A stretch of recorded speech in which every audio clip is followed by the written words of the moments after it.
Okay, so now Anna was stuck in worst case situation. वो इस situation से बाहर ही नहीं निकल पा रही थी कि नाउ उसका husband is no more with him and he committed suicide. And इससे स्ट्रेस केमिकल रिलीज होते जा रहे थे सिर्फ उसके थॉट्स से ही. ये बात है जून 2007 की. अब उसकी बॉडी टाइम के साथ आगे बढ़ रही थी बट उसका mind and the part of the body was still in June 2007. वो आगे नहीं बढ़ पा रहा था. बॉडी बार बार किसी को भी बोलती कि उस मेरे साथ ऐसा हुआ and you know my husband committed suicide, and वो उसकी बॉडी वहीं पे अटकी हुई थी. वो गाड़ी आगे बढ़ ही नहीं पा रही थी. वो एक साइकोथेरेपिस्ट थी बट वो खुद की हेल्प नहीं कर पा रही थी. एंड बार बार ये स्टोरी बताने के से जो उसके साथ हो रहा था कि एक बार उसके दिमाग ने उस मोमेंट को लिव किया जब इट ऑल हैपेंड, बट बार बार वही केमिकल रिलीज हो रहे थे जब वो स्टोरी नरेट करती थी. तो जो माइंड था वो फाइट और फ्लाइट मोड के अंदर डिसाइड ही नहीं कर पा रहा था कि ये सिचुएशन ओवर हो चुकी है, अब ये रियलिटी नहीं है. माइंड को लगता कि वापस वही प्रॉब्लम आ रही है, वापस मुझे इसको हेल्प करना है, एक्सेस एनर्जी से देनी है so that she could bear this pain. और माइंड वो एनर्जी देता रहा and her energy reserve depleted, ख़त्म हो गए सब. वो पेन, वो एंग्विश, वो सफरिंग वो बार बार फील कर रही थी. तो बायोलॉजिकल स्टैंड पॉइंट से वो सुसाइड की स्टोरी बोलने से वो उससे बाहर ही नहीं आ पा रही थी. वो बस हमेशा वहीं पे थी. फिर जजमेंट्स आए कि उसे ऐसा नहीं करना चाहिए था. वो कैसे बच्चों को अकेला छोड़ के मुझे ऐसे छोड़ के जा सकता है. एंड उसे बाद में पता चला कि her husband was in financial mess.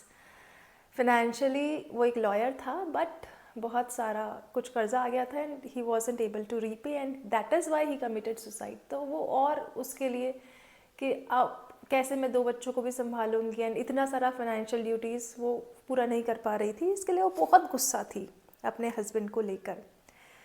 अब बात है 9 महीने बाद, मार्च 2008, जब ऐना उठी. उसका नीचे वाला पार्ट, कमर के नीचे उसके पैर सब पैरालिसिस में आ गए थे. वो कुछ फील नहीं कर पा रही थी. काफ़ी सारी बीमारियाँ डायग्नोस हुई. वो अपना बाउल कंट्रोल नहीं कर सकती थी, यूरिन होल्ड नहीं कर पा रही थी और उसके लेग्स और फीट को वो फील नहीं कर पा रही थी.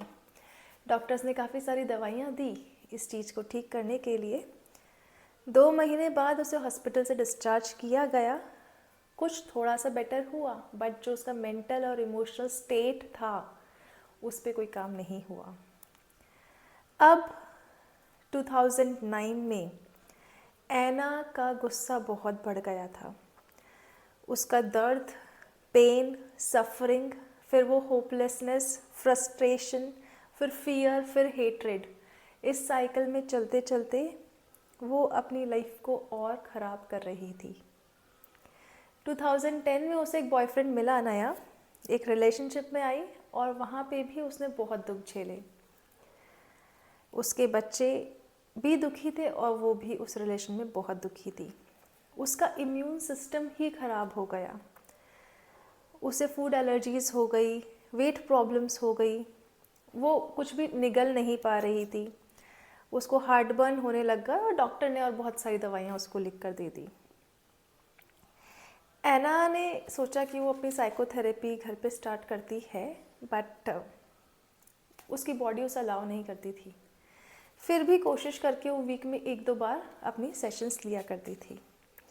जनवरी 11 तक मेडिकल टीम ने डायग्नोस किया कि उसके स्टमक के पास एक ट्यूमर डेवलप हो गया है और उसे कैंसर भी हो गया है. इससे ऐना का स्ट्रेस लेवल और ज़्यादा बढ़ गया. उन्होंने काफ़ी सारी कीमोथेरेपीज़ उसके करने बोली. अब वो इमोशनल और मेंटल स्ट्रेस पे कोई काम नहीं हो रहा था पर उसके फिज़िकल सिम्टम्स को ही ट्रीट किया जा रहा था. और ऐना का रिस्पॉन्स जो आज तक टर्न ऑन था वो टर्न ऑफ हो ही नहीं रहा था, जो इसका ब्रेन का रिस्पॉन्स था to treat with this dire situations. एक दिन एना कीमोथेरेपी के बाद जब घर आई तो जब उसके बच्चे स्कूल गए हुए थे वो गिर गई, और फिर उसने सोचा कि क्या हो रहा है मेरी लाइफ के साथ, मैं क्या थी और क्या हो गई हूँ, और क्या मैं अपनी लाइफ को चेंज कर सकती हूँ। तब उसके किसी फ्रेंड ने उसे एक सेशन ज्वाइन करवाया एंड एना के लिए एक सीट बुक करी गई एक सेशन में, जो डॉक्टर जो डिस्पेंसा का सेशन था। 2 दिन का वीकेंड वर्कशॉप था एंड एना को उसके फ्रेंड ने कहा कि तुम एक दिन ज्वाइन करो, इफ़ यू लाइक इट तो 2 दिन ज्वाइन करना, अदरवाइज रहने देना। उस सेशन में एना ने रियलाइज़ किया कि जो उसने लाइफ अपनी बनाई है पैरालिसिस की, डिप्रेशन भी बीच में उसे हो गया था, डिप्रेशन की, उसका इम्यून सिस्टम वीक हो गया था, उसको अल्करेशन का प्रॉब्लम था, उसे कैंसर हो गया था, ये सब उसने खुद ने बनाया है। और अब वो इन सब को ठीक भी कर सकती है केवल अपने थॉट्स पे काम करके। तो एना ने स्टार्ट किया कि वो खुद को हील करेगी, ये उसका खुद का डिसीजन था। फर्स्ट वर्कशॉप के बाद एना ने मेडिटेशन स्टार्ट किया, जो वो दिन में 2 बार करती थी। कई बार ऐसा होता था कि उसकी बॉडी उसे बिल्कुल अलाउ नहीं करती थी, प्रोवाइडेड इतनी सारी बीमारियों के साथ, बच्चों को भी उसे संभालना था, बट स्टिल उसने खुद की लाइफ को चेंज करने के लिए 2 बार मेडिटेशन स्टार्ट किया। बहुत सारे डर भी थे, क्या वो कर पाएगी, पर उसने सब डरों के आगे, सब फियर्स के आगे बोला कि नहीं, मुझे ये करना है, बिकॉज अब बहुत हो गया ऐसी लाइफ जीकर, now I have to change my life. उसने अपने अनकॉन्शियस थॉट्स और automatic habits, reflexive emotional states को चेंज करने के लिए मेडिटेशन स्टार्ट किया, sincere meditation. Doctor Joe Dispenza का एक कोई मेडिटेशन सिस्टम है, blessing of the energy centres, इस पे उसने काम किया।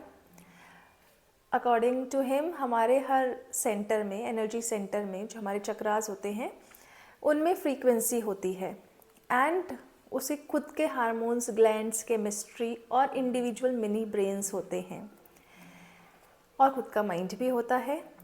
और ये सेंटर हमारे unconscious brain, each center is influenced by the unconscious brain sitting under our conscious brain। तो एना ने सीखा कि कैसे वो अपनी ब्रेन वेव्स को चेंज कर सकती है।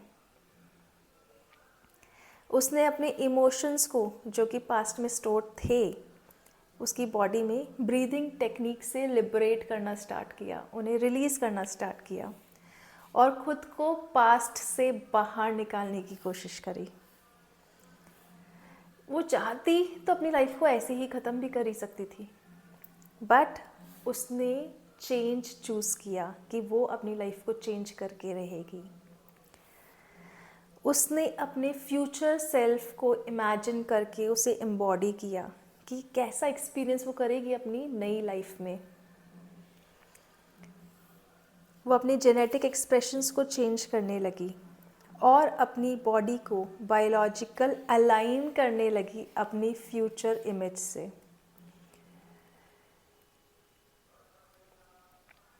अब वो इन इमोशंस को डीपली फील कर सकती थी, जो उसके पॉजिटिव इमोशंस थे, जो उसके फ्यूचर के लिए उसने सोचे थे। विद प्रैक्टिस उसकी लाइफ में ग्रैटिट्यूड और प्लेजर वापस आया बहुत सालों के बाद। इन मेडिटेशन से उसने अपनी बॉडी और माइंड को हील किया हर दिन। एना अब थोड़ी शांत रहने लगी और उसका स्ट्रेस हार्मोन कम होने लगा। वो वापस से लव को फील करने लगी। धीरे धीरे इट टुक टाइम, 2012 तक एना अपने पास से बाहर आ गई थी और नई एनर्जी से आगे बढ़ने के लिए तैयार थी। इस मेडिटेशन की हेल्प से वो काम कर पा रही थी जो वो करना चाहती थी और ये उसकी एक नई हैबिट बन गई थी।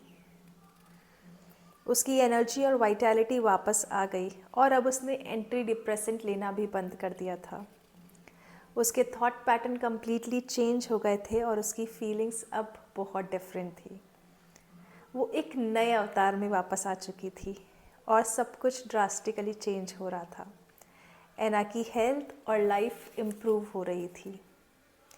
फिर उसने और इवेंट्स अटेंड किए और इस काम से वो एक नए रिलेशनशिप में आई जहाँ पे वो बहुत खुशी खुशी अपने बच्चों के साथ रह रही थी। और 2013 तक उसके सारे जब टेस्ट हुए तो उसका कैंसर भी रिपेयर हो चुका था। 6 साल लगे उसे इसमें, पर उसने ये कर दिखाया। अब एना धीरे धीरे आगे बढ़ने लगी और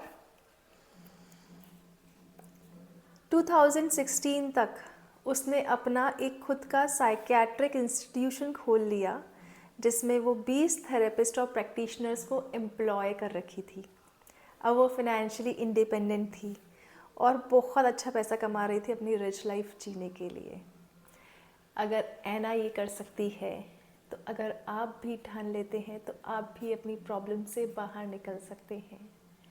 all you need to do is to seek for help from the universe. भगवान आपके साथ हैं, बस सच्चे दिल से मांगना है और जो वो देते हैं उसे एक्सेप्ट करना है। ग्रैटिट्यूड में जीना है और नई लाइफ की शुरुआत करनी है। Thank you so much. I just found this really inspiring, इसलिए I thought to share this. आगे भी कभी कुछ मुझे पढ़ते हुए बहुत अच्छा लगेगा तो मैं आपसे ज़रूर शेयर करूँगी। This is becoming super natural by doctor जो Dispenza. So, see you in the next book reading.